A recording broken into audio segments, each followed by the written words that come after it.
Assalamualaikum warahmatullahi wabarakatuh. Bismillah, innal hamdalillah nahmaduhu wa nasta'inuhu wa nastaghfiruhu wa nastahdi wa natubu ilaih. Wa na'udzu billahi min shururi anfusina wa sayyiati a'malina may yahdihillahu fala mudilla lahu wa may yudlil falan tajida lahu waliyyan mursyida. Asyhadu an la ilaha illallah wahdahu la syarika lahu wa asyhadu anna Muhammadan abduhu wa rasuluhu man la nabiyya wa la rasula ba'da. Faqala Allah jalla wa ala fi kitabihil karim. A'udzu billahi as-sami'il 'alim minasy syaithanir rajim. Bismillahirrahmanirrahim. Ya ayyuhalladzina amanu taqullaha haqqa tuqatih wa la tamutunna illa wa antum muslimun. Amma ba'd. Hadirin jemaah kaum muslimin wal muslimat, bapak-bapak dan ibu-ibu semuanya, ikhwan wa akhwati fid din, azani Allah wa iyyakum. Alhamdulillah, kita bersyukur kepada Allah Subhanahu wa taala atas segala bentuk kenikmatan yang besar dari Allah Subhanahu wa taala, nikmat iman, nikmat Islam, nikmat untuk kita istiqamah beribadah kepada Allah Subhanahu wa taala. Nikmat untuk Allah menggerakkan hati-hati kita untuk berangkat ke rumah Allah dan duduk dengan tenang di majelis ilmu. Ini kenikmatan yang besar. Nikmat untuk kemudian kita istiqamah di atas sunnah Nabi Sallallahu Alaihi Wasallam. Dan nikmat untuk kita senantiasa bertauhid kepada Allah Subhanahu Wa Taala, bertauhid, mengesahkan Allah Subhanahu Wa Taala. Dan ini menjadi tujuan penciptaan kita ke muka bumi ini. Allah mengatakan kepada kita, a'udzu billahi minasyaitonir rajim, wa ma khalaqatul jinna wal insa illa liya'budun. Tidaklah aku ciptakan jin dan manusia, kata Allah, kecuali untuk beribadah kepada aku. Kibarus sahabat Ibnu Abbas radhiyallahu taala anhu mengatakan, kata beliau, setiap kata-kata ya'budun yang terdapat di dalam Al-Qur'an maknanya yuwahhidun, mentauhidkan Allah. Jadi ingat, ibadah yang dibangun di atas landasan tauhidullah, ibadah yang dibangun karena Allah, ikhlas karena Allah, ini menjadi sebuah tujuan penciptaan kita ke muka bumi ini dalam rangka untuk beribadah, dan ibadah itu dalam rangka untuk mengagungkan Allah Subhanahu wa taala. Dan ini perkara yang sangat penting, mentauhidkan Allah, mengesahkan Allah. Ini perkara yang sangat penting dalam kehidupan kita. Dan ingat, buah manis dari tauhid itu adalah ketika kita bisa bertawakal kepada Allah. Ingat, tawakal itu adalah amalan hati. Ya, tawakal itu adalah amalan hati. Jadi ingat, fisik jasad tetap berusaha, fisik jasad tetap berikhtiar, tapi hatinya yakin dengan kebesaran Allah. Hatinya bersandar kepada Allah. Inilah yang dimaksud dengan makna tawakal. Jadi bukan sikap pasrah, bukan menyerah, tapi hatinya bersandar kepada Allah, fisiknya ikhtiar, tetap berusaha menempuh jalan-jalan yang Allah ridhai. Makanya kalau kita baca surat Al-Fatihah, ada satu ayat yang sangat agung, yang sangat mulia bunyinya ketika kita membaca iyyaka na'budu wa iyyaka nasta'in. Nah, kalau baca iyyaka na'budu itu pakai tasdid atau tidak, Pak? Pakai tasdid, ya. Karena dalam Al-Fatawa dikatakan, kalau ada orang baca iyyaka na'budu wa iyyaka nasta'in enggak pakai tasdid, itu enggak sah baca Al-Fatihah. Kalau Al-Fatihahnya enggak sah, batal salatnya. Kenapa? Karena Al-Fatihah itu adalah rukun dari salat. Nabi kita mengatakan sallallahu alaihi wasallam, kata Nabi kita, la salata illa bi Fatihatil kitab. Enggak sah salat kalau enggak baca Al-Fatihah atau batal baca Al-Fatihah. Jadi hati-hati, iyyaka na'budu itu pakai tasdid.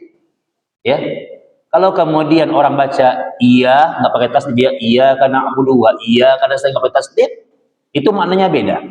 Kalau iyyaka na'budu wa iyyaka nasta'in dalam kajian tafsir, itu maknanya adalah na'buduka wahdaka wa nasta'inu bika wahdaka. Artinya, ya Allah, satu-satunya kami beribadah kepadamu, dan satu-satunya kami minta tolong kepadamu. Itu kalau iyyaka na'budu wa iyyaka nasta'in. Tapi kalau nggak pakai tasdid iya, itu artinya matahari. Kepada matahari kami menyembah dan kepada matahari kami minta tolong. Ini adalah sebuah makna kemusyrikan, ya, yang akan merusak tauhidullah. Maka hati-hati. Hanya gara-gara persoalan tasdid itu bisa membatalkan sholat kita. Ya, makanya kata Nabi kita SAW, ya, kata Nabi kita SAW, kata Nabi kita yang mulia, ya, ada orang kana rajulu yusallina sittina sanatan la tuqbal. Ada orang yang salatnya selama 60 tahun. Antum bayangkan, ada orang yang salat selama 60 tahun, kana rajulu yusallina sittina sanatan. Ada orang salat selama 60 tahun dia salat, hasilnya la tuqbal, tidak diterima sholatnya. Kenapa? Nggak diterima? Karena rusak bacaannya, dia tidak tumakninah, dia tergesa-gesa, terburu-buru dalam sholatnya. Perkara ini yang membuat batal ibadah sholatnya. Maka ikhwani fiddin, maka makna iyyaka na'budu wa iyyaka nasta'in itu adalah na'buduka wahdaka wa nasta'inu bika wahdaka. Ini sikap tawakal kita. Kita menjadikan Allah sebagai satu-satunya untuk kita beribadah dan untuk kita minta tolong. Nah, kalau Allah satu-satunya tempat kita minta tolong, boleh nggak kita minta tolong sama orang lain? Ya, maka ulama menjawab, ya, arti dari satu-satunya Allah kita jadikan tempat minta tolong, tempat kita mengadu, hati ini. Hati ini hanya bersandar kepada Allah, hanya berharap kepada Allah, hanya bermohon kepada Allah. Jadi kalau antum lagi susah, antum datangi teman antum umpamanya, dan kita bilang, akhi, tolong bantu ana dong, ana lagi susah ini. Kita minta tolong sama orang itu, tapi hati kita bersandarnya kepada Allah, berharapnya kepada Allah, bukan kepada dia. Ya, kita minta tolong kepada dia, kita tempuh ikhtiar manusiawinya, tapi hati kita berharapnya kepada Allah. Sehingga kita meyakini kalaulah kemudian dia bantu kita, tidaklah dia bisa membantu kita kecuali Allah yang menggerakkan hatinya. Nah, itu yang harus kita ingat. Makanya hati ini nggak boleh jadi milik manusia, Pak. Nggak boleh berharap kepada manusia. Harapan itu amalan hati, tawakal itu amalan hati, dan dia hanya wajib kita berharap kepada Allah Subhanahu wa Ta'ala. Nah, makanya dalam hidup ini yang kita cari adalah keridhaan Allah, bukan ridhonya manusia. Makanya kata Imam Asy-Syafi'i rahimallahu taala, kata beliau, ridhon nas ghayatun la tudrak. Mencari keridhaan manusia, ya, mencari sukanya manusia kepada kita, ghayatun la tudrak, itu sebuah tujuan yang sia-sia. Tujuan yang sia-sia. Nah, maka berharaplah kepada Allah, cari ridha Allah. Maka ini menjadi sebuah tanda-tanda kemuliaan hidup di hadapan Allah Subhanahu wa Ta'ala. Dan kenapa kita bertawakal kepada Allah, Pak? Karena Allah adalah zat yang sangat kita butuhkan. Makanya kita sering baca surat Al-Ikhlas. A'udzubillahi minasyaitonirrajim. Kita baca surat ini, surat yang kita baca surat ini adalah surat yang sangat pendek. Tapi ingat, surat yang pendek ini kalau kita baca itu senilai dengan sepertiga Al-Qur'an. Thuluthun minal Qur'an. Nah, makanya antum kalau sebelum tidur biasakan baca Al-Ikhlas, baca 3 kali. Ya, Al-Ikhlas, qul huwallahu ahad, Allahus samad, lam yalid wa lam yulad wa lam yakul lahu kufuwan ahad. Baca 3 kali. Maka antum sama dengan telah mengkhatamkan Al-Qur'an. Ya, baca Al-Ikhlas. Ini suratnya pendek tapi fadilahnya sangat besar. Di antara zikir pagi dan petang Nabi kita mengatakan baca Al-Ikhlas. Pagi dan petang baca 3 kali. Ya, pahalanya besar. Al-Ikhlas itu Allah katakan qul huwallahu ahad. Katakan Allah itu esa, Allah satu. Allahus samad. Apa artinya Allahus samad? Kalau kita menyimak dalam kajian pemahaman Al-Qur'an, Allahus samad itu punya 12 makna. Dia punya 12 makna Allahus samad. Tapi ulama sepakat dengan satu makna. Apa makna Allahus samad? Allahus samad maknanya adalah Allah lah zat yang maha sempurna, semua makhluk butuh kepadanya. Apa? Allah lah zat yang maha sempurna dan semua makhluk butuh kepadanya. Ini makna Allahus Samad. Ya, semua makhluk butuh kepadanya. Bahkan zaman dahulu orang-orang Yahudi, orang-orang Nasrani itu kalau lagi kepepet, Pak, itu mintanya sama Allah. Ada seorang Yahudi namanya Khusaib. Ini kisah ini disahihkan dalam kitab Sahih Bukhari. Nabi nanya sama Khusaib. Khusaib itu dia pulang berdagang, pulang jualan. Kata Nabi, "Ya Khusaib, wahai Khusaib, kam ta'buduna al-yawm ilaha?" Khusaib kata Nabi, hari ini engkau nyembah berapa Tuhan? Nyembah berapa Tuhan? Dia Yahudi ini. Khusaib nyembah berapa Tuhan hari ini? Ya. Coba kalau antum tetangganya ada yang non-muslim, berani nggak nanya begitu? Nggak berani, Pak. Tersinggung dia, Pak. Tapi Nabi, kenapa Nabi berani nanya gitu, Pak? Ini bukti, Pak, Nabi kita itu adalah sosok manusia yang baik dan sosok manusia yang gaul. Gaul Nabi kita, Pak, dekat. Orang nggak mungkin berani nanya begitu kalau dia nggak dekat. Maka Nabi secara interaksi dengan siapapun, Pak. Ya, Nabi baik. Ya, ini bukti Nabi kita adalah sosok manusia yang soleh, tapi soleh yang gaul gitu. Kadang banyak orang hari ini orang yang soleh, tapi sama tetangganya aja nggak kenal gitu. Nah, itu lihat Nabi kita yang mulia, bergaul dengan siapapun, berinteraksi dengan siapapun. Tapi untuk memilih sahabat itu nggak bisa dengan siapapun. Milih sahabat, milih teman curhat, nggak bisa dengan siapapun. Karena Nabi kita mengatakan sallallahu alaihi wasallam, Nabi kita al-mar'u 'ala dini khalili. Ya, seseorang itu nanti di akhirat ya itu tergantung dengan siapa dia berteman. Jadi kalau untuk milih sahabat, Pak, pilih orang-orang yang soleh untuk milih sahabat. Ya. As-sahib sahib. Kata para ulama kita, sahabat itu dia menarik. Sahabat itu dia menarik. Nah, kalau kemudian dia sahabat yang soleh, dia akan menarik temannya menuju surga. Kalau dia ahli maksiat, dia akan menarik temannya menuju neraka. Nabi yang mengatakan sallallahu alaihi wasallam. Ya, nah, ini kaidah yang harus kita pahami. Ya, jadi kalau untuk berinteraksi antum jalan ketemu dengan seseorang, sapa dengan siapapun. Ya, antum salaman dengan siapapun, salaman. Ya, antum ngucapin salam kalau dia muslim dengan siapapun. Karena di antara bentuk rusaknya keimanan ketika orang hanya merasa dekat, salaman atau ngucapin salam hanya dengan kelompok-kelompoknya saja. Nah, ya.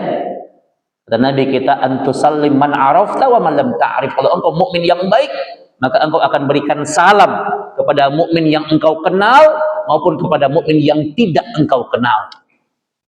Ini akhlak muslim ya Nabi kita. Nabi kita nanya sama Yahudi ini, nggak mungkin Nabi nanya begitu kalau dia nggak dekat. Ya, kata Nabi, berapa Tuhan yang kau sembah hari ini? Kata Khusaid, sab'atan. Dia nyembah 7 Tuhan. Banyak Tuhannya. Ya, dia nyembah matahari, dia nyembah alam semesta, dia nyembah bulan, dia nyembah pohon. 7 yang dia sembah. Dia bilang, kata dia, sittatan fil ardi. Aku nyembah 6 yang ada di bumi. Yang ada di bumi ini aku sembah ada 6 Tuhanku. Wa wahidatan fis sama, dan 1 yang aku sembah di langit. Aku nyembah Allah yang berada di langit, kata Khusaid. Jadi orang dulu maka dikatakan musyrik. Karena musyrik itu adalah orang yang menyembah Allah dan sembahan-sembahan yang lainnya, syaraka, berserikat yang dia sembah. Kata Nabi, fa ayyuhum ta'budu li raghbatika wa rahbatik. Ya Khusaid, kata Nabi, kalau engkau lagi kepepet, ini lagi kepepet, lagi susah urusanmu, lagi sulit, itu siapa yang engkau sembah? Kata Said, alladzi fis sama. Kalau aku lagi kepepet, lagi susah urusanku, aku cukup nyembah 1 Tuhan saja, itu Allah Subhanahu wa taala. Nah, jadi orang dulu kalau lagi kepepet, lagi susah urusannya, maka Allah yang mereka sembah. Nah, ini bukti makna dari Allahus Samad, Allah lah zat yang maha sempurna dan semua makhluk itu butuh kepadanya. Maka Masya Allah ikhwan fillah azanillahu wa iyyakum, maka sikap tawakal itu adalah sebuah sikap kita berpasrah diri kepada Allah. Hati kita berpasrah diri kepada Allah, namun ikhtiar manusiawi tetap kita lakukan. Ya, sikap tawakal itu bagaimana kemudian kita menjadikan doa itu adalah senjata kita yang paling ampuh. Meminta kepada Allah. Makanya kata Imam Al-Khushairi rahimahullahu taala, beliau katakan tawakal adalah ketika engkau beranggapan, ketika engkau meyakini, engkau yakin Allah lah zat yang satu-satunya yang akan menolongmu, Allah lah zat yang tempat engkau minta tolong kepadanya, dan semua makhluk ini sudah tidak bisa lagi diandalkan. Jadi tawakal itu sifat apa? Ketika engkau jadikan Allah tempat untuk engkau mengadu minta tolong, dan makhluk sudah tidak bisa lagi diandalkan. Jadi kalau di hati kita masih ngerasa si fulan bisa bantuin kita masih berharap si fulan masih bisa nolongin kita, itu yang akan membuat jauhnya pertolongan Allah. Kan kalau kita kadang-kadang kalau kita punya masalah, kadang-kadang kan yang kita ingat teman kita yang punya jabatan. Kadang kalau kita punya masalah, yang kita ingat saudara kita yang punya posisi. Kadang kita lupa dengan Allah yang punya segalanya. Makanya tawakal itu dibuktikan dengan amal perbuatan. Dan cara Allah menguji kita dengan cara Allah ngasih masalah kepada kita. Ketika kita punya masalah, siapa yang pertama yang kita hubungi? Hati kita terkoneksi dengan siapa? Makanya di antara bentuk risalah para nabi-nabi terdahulu, mereka mengatakan, kata mereka, idza hazabahul amru sholla. Kami itu kalau kami punya masalah, kami sholat. Kalau kami punya masalah, kami sholat, kami ngadu sama Allah. Ini sikap para nabi terdahulu. Ngadunya sama Allah, temui dulu Allah, Pak. Ya, sholat. Karena di antara fungsi sholat itu apa? Menjadi solusi. Allah katakan, wasta'inu bis-sabri was-shalah. Minta tolonglah kalian dengan sabar dan sholat. Ngadu sama Allah. Ini di antara untuk apa? Sikap tawakal kita kepada Allah. Ngadu sama Allah. Ya. Dan ternyata, Pak, kata para ulama kita, terkadang pertolongan Allah itu datang di persimpangan yang terakhir. Terkadang pertolongan Allah itu datang di persimpangan yang terakhir. Ketika kita udah udah dipentokin kita, dan kita ngadu kepada pasrah kepada Allah, di situ datangnya pertolongan Allah. Inilah yang dikatakan dengan pertolongan itu datang ketika engkau beranggapan makhluk ini sudah tidak bisa lagi diandalkan. Ya. Jadi Masya Allah, pertolongan Allah itu datang di persimpangan terakhir. Lihat bagaimana Allah menolong Nabi Musa alaihi salam dari kejaran Fir'aun. Dikejar oleh Fir'aun. Ya. Udah dipentokin itu, udah berada di tepi lautan yang besar, udah nggak ada lagi jalan. Nabi Musa udah pasrah, dia tawakal dia kepada Allah. Udah pentok, udah nggak ada lagi jalan. Tapi kemudian Allah jadikan lautan yang besar itu menjadi daratan, menjadi sebuah jalan. Lihat bagaimana kemudian Allah ya membuat sebuah keputusan yang tepat. Ya. Maka tawakal itu ketika engkau beranggapan apa? Manusia nggak bisa lagi diandalkan. Jangan ngandalkan manusia. Ya, hati kita berharap hanya kepada Allah Subhanahu wa Ta'ala. Lihat bagaimana Allah menolong nabinya Ibrahim alaihissalam. Ya. Mau dibakar Ibrahim ini. Ya, di surat Al-Anbiya di ayat 58 sampai 69 Allah bicara bagaimana dengan jelas kisah tentang Ibrahim. Ya, ketika Ibrahim mengatakan uffil lakum, celaka kalian. Walima ta'buduna min dunillahi afala ta'qilun, kalian celaka karena kalian menyembah sesuatu selain Allah. Afala ta'qilun, apakah kalian tidak berakal? Marah kaumnya. Dan kaumnya mengatakan harrikuhu wansuru alihatakum in kuntum fa'ilin. Bakar Ibrahim. Ibrahim dia pasrah kepada Allah.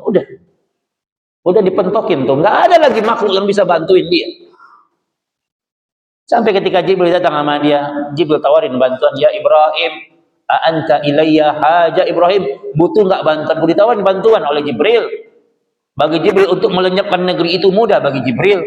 Bagi Jibril untuk memadamkan api itu mudah bagi Jibril. Tapi Ibrahim katakan, amma ilaika fala wa amma ilallahi fan'am. Jibril, aku nggak butuh bantuanmu. Engkau makhluk, engkau malaikat, engkau juga butuh sama Allah. Tapi yang aku butuhkan hanya bantuan Allah. Aku hanya butuh kepada Allah. Dan Ibrahim dia membaca apa? Hasbunallah wa ni'mal wakil. Ini zikirnya para nabi ini, Pak. dalam keadaan kepepet, dalam keadaan yang sulit, dalam keadaan yang susah, baca ini Pak. Ini hadisnya sahih. Ya, baca hasbunallah wa ni'mal wakil. Antum lagi ada masalah, lagi ditimpa penyakit yang luar biasa, lagi sulit keadaannya, ngadu sama Allah. Ini adalah bacaan yang mustajab. Hasbunallah wa ni'mal wakil. Apa artinya? Cukuplah Allah bagiku dan Allah sebaik-baiknya penolong. Kata Al-Qatadah, beliau mengomentari hadis ini, kata beliau, kalau engkau betul-betul bertawakal kepada Allah, betul-betul pasrah kepada Allah, maka Allah betul-betul akan menolongmu. Jadi kalau kita masih setengah-setengah, masih kurang yakin, maka itu yang akan menghalangi pertolongan Allah. Tapi kalau engkau betul-betul bertawakal kepada Allah, betul-betul minta tolong kepada Allah, maka Allah betul-betul akan mendatangkan pertolongannya. Maka Allah jadikan api itu dingin. Lihat, pertolongan Allah itu datang di detik-detik terakhir, di persimpangan yang terakhir. Ya, Allah nggak akan pernah sia-sia kan hambanya yang menyembah kepadanya. Yang kafir aja Pak dikasih makan sama Allah. Maka bagaimana mungkin kita yang tiap hari kita menyembah Allah, memohon kepada Allah, beribadah kepada Allah? Nggak mungkin Allah menyia-nyiakan kita. Ini ada prinsip yang pernah ditanamkan oleh Siti Hajar radhiyallahu taala anha. Ketika Siti Hajar itu kemudian ditinggalkan di padang pasir yang gersang. Mekah ketika itu tidak dikenal, negeri yang berbahaya, negeri yang sepi. Ya, dikejar suaminya sama dia. Ibrahim pergi dikejar oleh Siti Hajar. Ini diriwayatkan oleh Al-Imam Ibnu Katsir rahimahullahu taala. Kata Siti Hajar, "Ya Ibrahim, ila man takiluna?" Wahai Ibrahim, dengan siapa engkau titipkan kami? Ini Mekah negeri yang berbahaya. Dengan siapa engkau titipkan kami? Dia katakan, "Allahu amarakum." Apakah engkau tinggalkan kami di tempat ini? Apakah Allah yang nyuruh kepada aku? Apakah engkau tinggalkan kami di tempat ini? Apakah ini perintah Allah? Maka Ibrahim mengatakan, "Na'am, betul, ini perintah Allah." Kata Ibrahim, kata dia, "Udah, kalau memang ini perintah Allah, pergi Ibrahim. Silakan engkau pergi. Silakan tinggalkan kami." Padahal dia baru melahirkan Siti Hajar itu, Pak. Masih lemah. Bayinya masih merah. Ya. Tapi dia katakan, "Innallaha la yudayyi'una abadan." Kalau memang ini perintah Allah, maka aku yakin sepanjang kita beriman kepada Allah, sepanjang kita beribadah kepada Allah, Allah tidak akan pernah menyia-nyiakan kita. Allah tidak akan pernah meninggalkan kita. Pak, manusia itu datang dan pergi, itu manusia. Tapi Allah tidak akan pernah meninggalkan kita. Manusia, antum secinta apapun dengan istri, secinta apapun dengan anak-anak, pasti kita akan berpisah, Pak. Pasti itu. Kalau enggak mereka yang meninggalkan kita, kita yang akan meninggalkan mereka. Itu dunia, enggak ada yang abadi.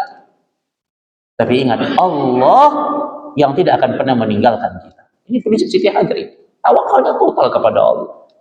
Pergi Ibrahim, silakan pergi katanya. Karena Allah yang akan menjaga kami di tempat ini.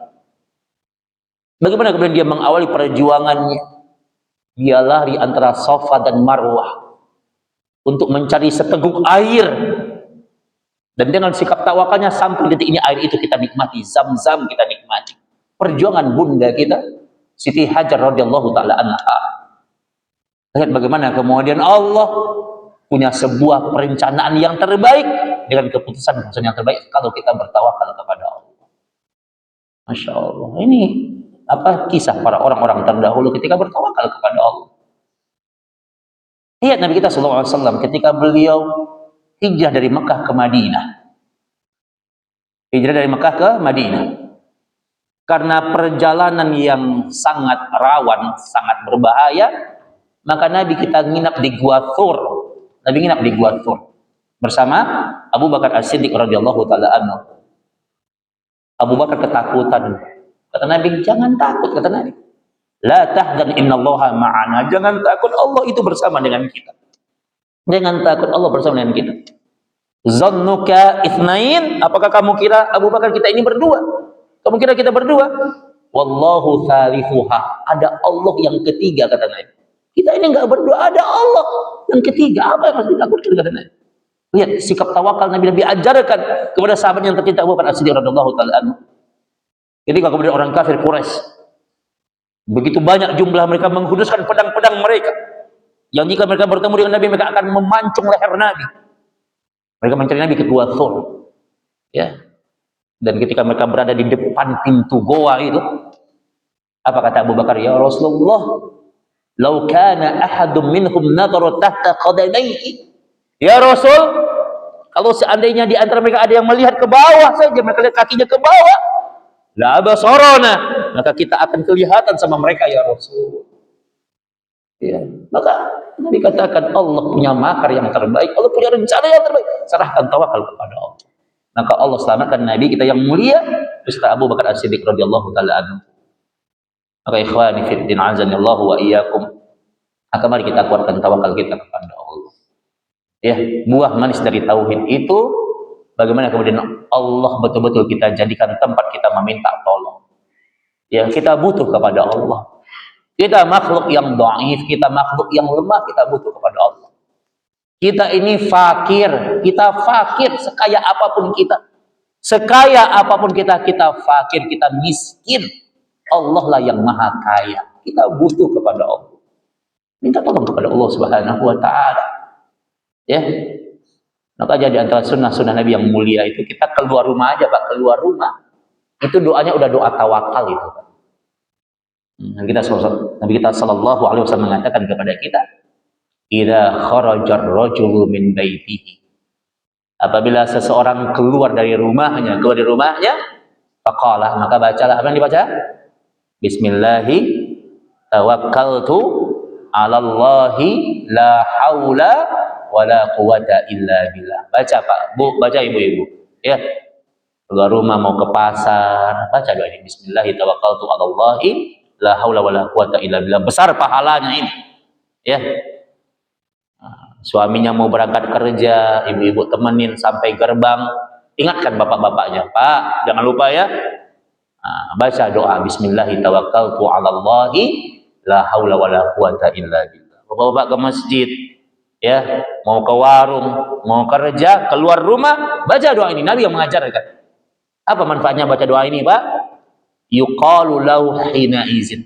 Kalau kalian baca doa ini, seketika itu juga malaikat mendoakan kalian. Kalian didoakan oleh malaikat. Apa doanya malaikat? Udita wa wuqita wa kufita. Kalau kita baca doa itu, kita dapat 3 fadilah ini. Pertama kata malaikat, ya Allah, bimbing orang ini ya Allah. Berikan dia petunjuk ya Allah. Bimbing dia dalam kebaikan-kebaikan ya Allah. Sehingga perjalanan kita ke tempat kerja atau kemanapun itu akan bernilai yang ibadah di hadapan Allah kita, karena kita dibimbing oleh Allah.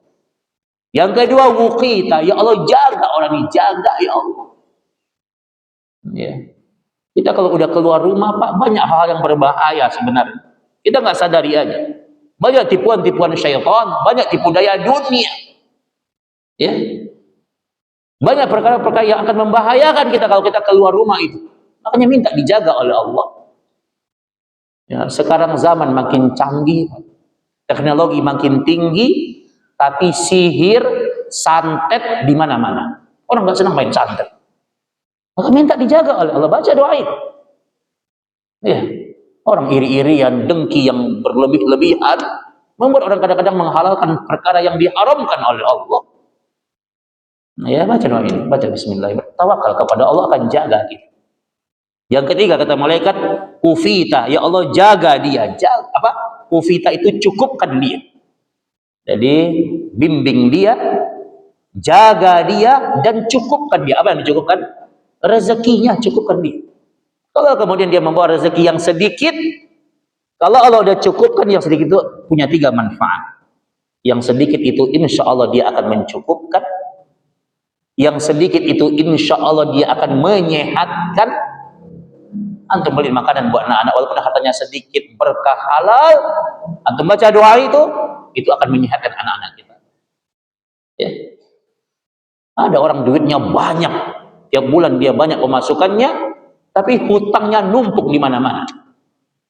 Ya, jadi lihat dari rezeki itu, kalau mau lihat rezeki, jangan lihat dari nominalnya saja sedikit atau banyak, tapi lihat dari nilai keberkahannya. Kalau itu berkah, insya Allah menyehatkan, mencukupkan. Dan yang ketiga, rezeki yang berkah dan halal itu dia akan mensolehkan. Antum punya harta yang sedikit, berkah halal, dikasih anak-anak makanan, mensolehkan Pak, bikin anak kita kemudian rajin ke masjid, rajin baca Quran.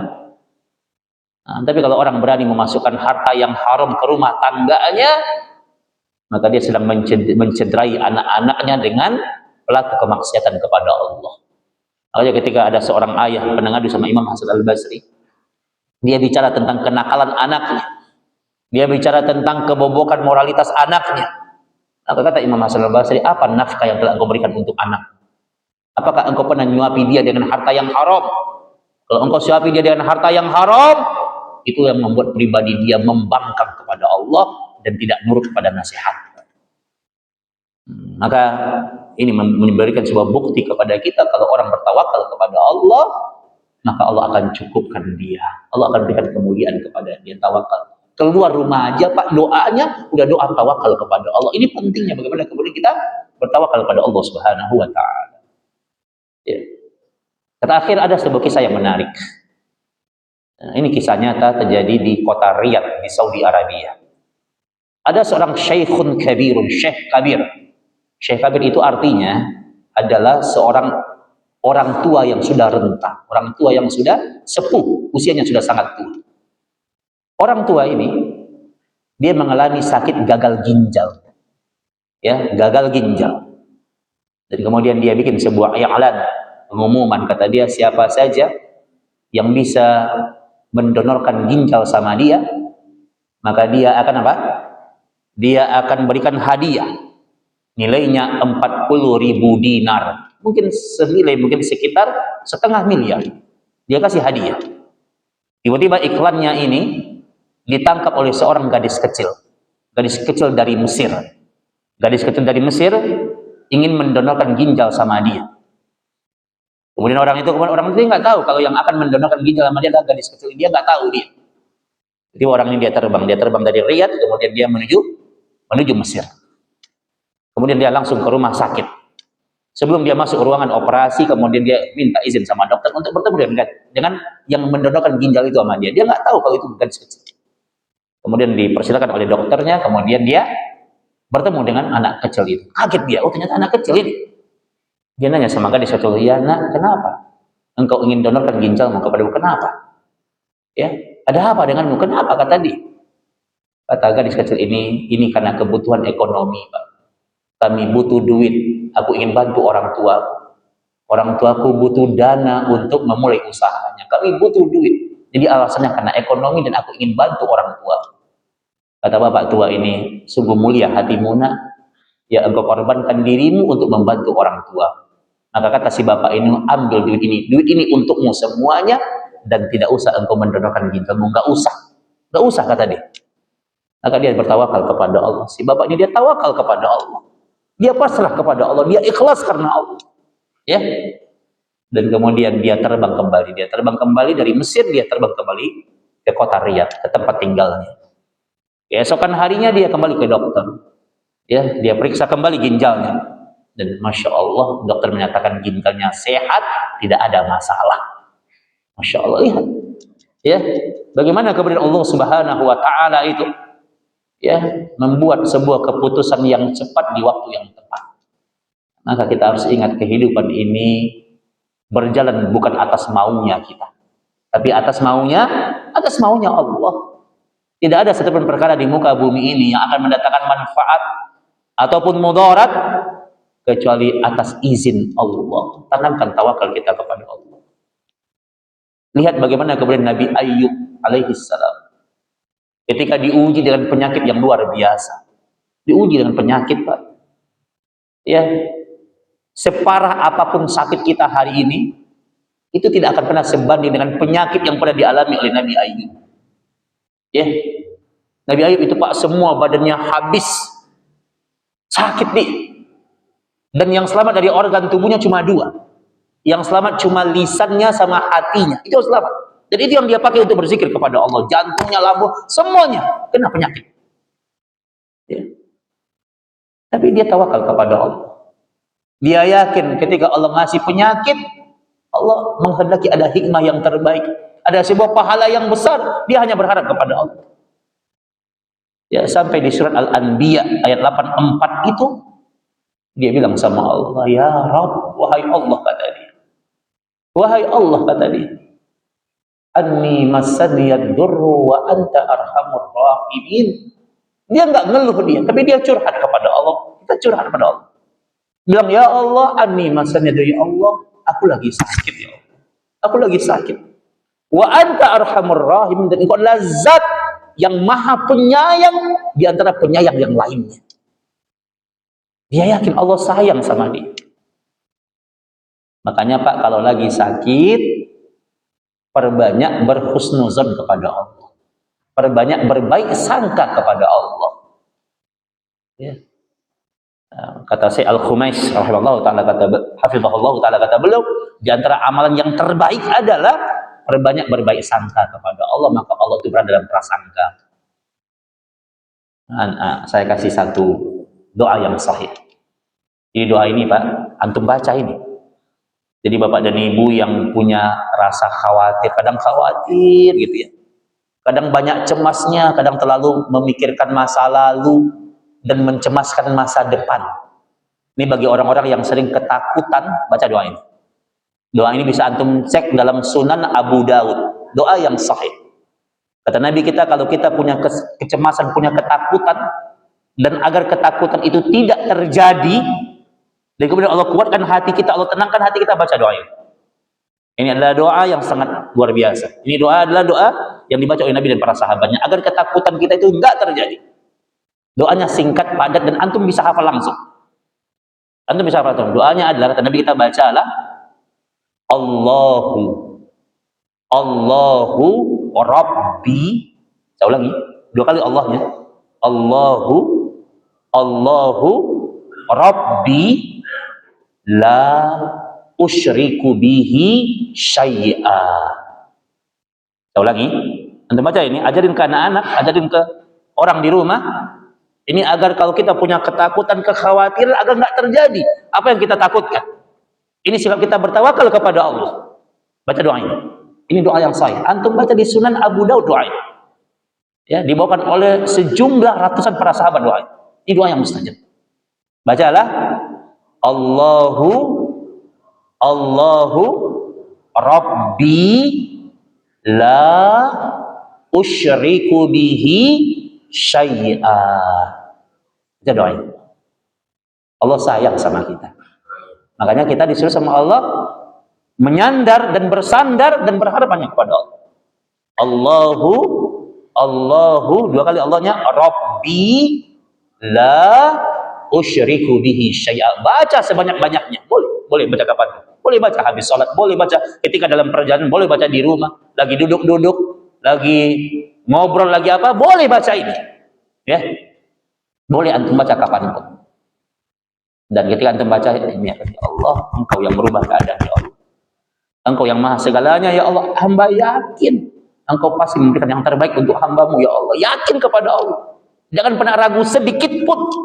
Karena Allah maha segalanya. Nanti antum akan lihat tuh bagaimana kemudian Allah itu menata hidup kita terus menjadi lebih baik. Baca doa ini. Allah, Rabbi, Tuhanku, la usyriku bihi syai'a, dan aku tidak mempersekutukanmu dengan sesuatu apapun. Nah ini maknanya. Allahu Rabbi, Allah Rabbi, Tuhanku, la usyriku bihi syai'a, dan aku tidak mempersekutukanmu dengan sesuatu apapun. Engkau yang maha segalanya. Tidak akan pernah ada terjadi di muka bumi ini apapun kecuali Engkau yang berkehendak. Ada orang di Mesir pernah sakit yang begitu luar biasa parah. Kata dokter, mustahil dia bisa sembuh. Kata dokter nih, mustahil dia bisa sembuh. Dokter manusia. Dan memang Allah ciptakan untuk kita manusia ini banyak yang mustahil. Banyak yang mustahil. Tapi ingat, kita punya Allah.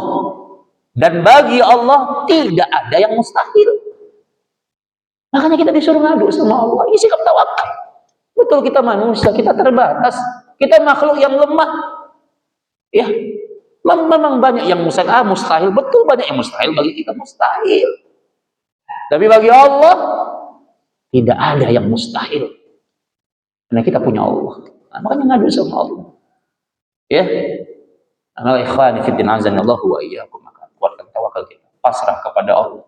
Ya, hati itu pasrah, hati itu berharap kepada Allah, tapi kemudian ikhtiar manusiawi untuk menempuh usaha-usaha yang maksimal itu tetap kita lakukan. Ini makna tawakal yang sesungguhnya. Makanya Allah katakan, wa idza azamta fatawakkal 'ala Allah. Kalau kalian sudah berusaha, ya, maka kuatkan tawakal kalian kepada Allah. Dan Allah janji di At-Talaq ayat 3, Allah katakan, wa may yatawakkal 'ala Allah fa huwa hasbuh. Kalau kalian betul-betul bertawakal kepada Allah, Allah akan tolong kalian. Yakinlah. Ini kata Allah, pasrah kepada Allah, maka Allah akan tolong. Dan inilah buah manis dari tauhid. Ya, buah manis, jangan andalkan manusia, jangan berharap kepada manusia. Kata Ali bin Abi Thalib, sebesar apapun harapanmu kepada manusia, sebesar itu juga kekecewaan yang akan engkau alami. Sebesar apapun harapanmu kepada manusia, sebesar itu juga kekecewaan yang akan engkau alami. Maka jangan pernah berharap kepada makhluk. Ya, boleh kita kemudian kita punya impian, mudah-mudahan makhluk kemudian dia bantu kita, atau kemudian dia ingin jadi apa, boleh kita. Tapi kemudian harapan itu sandarkan hanya kepada Allah, sehingga kita tidak meminta kepada siapapun, jadi kita hanya meminta kepada Allah Subhanahu wa taala. Nah, itu saja barangkali kajian kita. Berikutnya kita masuk tanya jawab. Ya, kepada antum yang mau bertanya dipersilakan. Barakallahu.